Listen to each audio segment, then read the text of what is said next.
O texto do apóstolo Paulo, da carta aos Efésios, dos versos 1 até o verso 16, é uma mensagem de encorajamento para que os crentes busquem a unidade da igreja.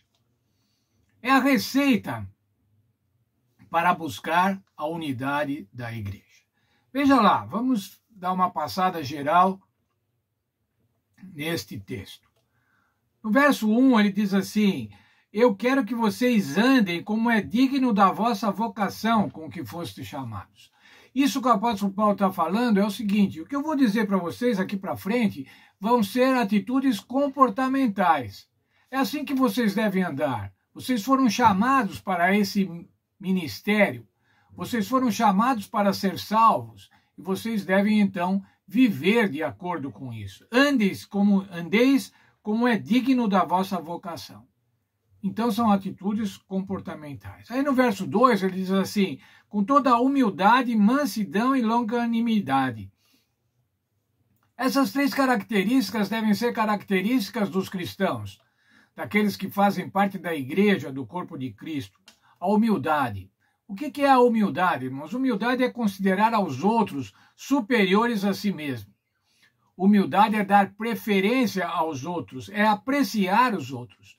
Humildade é servir, não é ser servido. Mas outra característica é a mansidão. O que é a mansidão? É não exacerbar o senso de importância própria. Hoje, irmãos, no mundo, quando se fala em mansidão, pensa-se que é fraqueza. Classifica-se a mansidão como fraqueza, a humildade também como fraqueza. Mas a mansidão é cortesia, consideração, gentileza. Essas devem ser características dos crentes. Os crentes também devem ser longânimos. Isso é, devem ser pacientes. Pacientes nas provações. Pacientes nos relacionamentos. Devem manifestar bondade. Devem manifestar o perdão. Aí o apóstolo Paulo, nos versos 4 até o verso 6, fala dos 7 elementos básicos da unidade da igreja. Um só corpo, um só espírito, um só Senhor, uma só esperança, uma só fé, um só batismo e um só Deus e Pai de todos. Veja, irmãos, nós não temos deuses múltiplos, nós não temos espíritos múltiplos, nem igrejas múltiplas. É uma igreja, a igreja de Cristo é uma igreja. Temos um só Senhor, o nosso Senhor Jesus Cristo. Uma fé somente, fé no Senhor Jesus Cristo. Ainda o apóstolo Paulo continua, irmãos, dizendo quais as características, as competências que a igreja deve ter para o desenvolvimento, para o seu desenvolvimento. Veja lá, versos 11 até o verso 12, verso 11 e 12.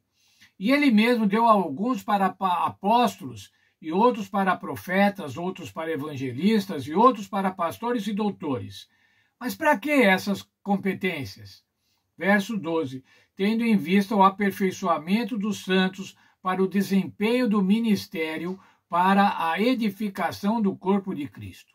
Veja, irmãos, o Senhor Deus dá à igreja homens e mulheres com capacitações para que, exercidas, promovam o desenvolvimento da igreja. Promovam, como diz aqui o texto, a edificação da igreja. Para que é que nós queremos essa edificação? Por que é que Deus propõe essa edificação? Verso 13 e 14. Até que todos cheguemos à unidade da fé e do pleno conhecimento do Filho de Deus, à perfeita varonilidade, à medida da estatura da plenitude de Cristo. Para que não sejamos mais como os meninos inconstantes, levados ao redor por todo o vento de doutrina, pelo engano dos homens, que com astúcia induzem ao erro. As competências, irmãos, o que Deus dá à igreja é para a busca da unidade da fé. O pleno conhecimento do Senhor Jesus Cristo, o pleno conhecimento do plano da salvação, é para estar num estado adulto, não como crianças, não como meninos que não têm uma ideia ainda firmada, mas devemos ter uma ideia fixa, uma ideia concreta do plano da salvação. Isso a Bíblia chama nós devemos adquirir a perfeita varonilidade. Isso quer dizer estar numa condição adulta, não numa condição infantil. Mas tudo isso, irmãos, é conseguido por amor. Veja os versos 15 e 16. Antes, seguindo a verdade em amor, cresçamos em tudo naquele que é o cabeça, Cristo. Como é que devemos seguir a verdade, irmãos? Em amor.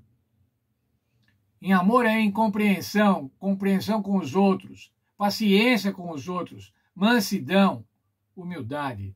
Mais ainda, no verso 16, no qual todo o corpo bem ajustado e ligado pelo auxílio de todas as juntas, segundo a justa operação de cada parte, faz o seu próprio aumento para a edificação de si mesmo em amor. Sabe, irmãos, a unidade da igreja não vai ser conseguida por conta das doutrinas, somente por conta das doutrinas. É claro que as doutrinas são importantes, mas doutrinas não podem produzir unidade. O que produz unidade, irmãos, é relacionamento. O que produz unidade é amor. Quais as características, então, principais da igreja para ser saudável e para ter crescimento? Isso quer dizer para que cada um dos membros seja espiritualmente saudável e tenha crescimento espiritual? O que vimos lá no verso 1 e 2. Humildade, mansidão e paciência. No verso 2, especialmente. Humildade, mansidão e paciência. Isso é amor. Isso demonstra amor. Mas como é, irmãos, que nós podemos demonstrar realmente que somos uma igreja cristã, que somos cristãos, mostrando o amor de Cristo?